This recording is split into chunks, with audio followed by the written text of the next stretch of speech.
here because what's happening in Gaza is just so obviously wrong. I'm not Jewish, but I have a million Jewish friends, including my husband.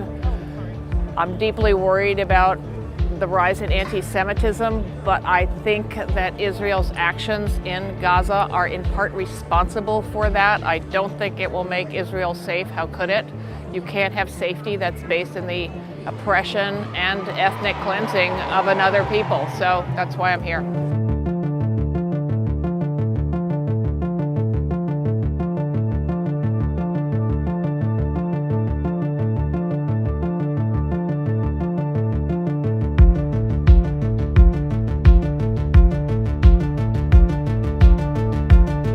I think 12,000 human remains just in the American Museum of Natural History, and it's been a bastion of U.S. empire and racism and white supremacy. So to be here is to support all of the oppressed folks and victims of the U.S. empire.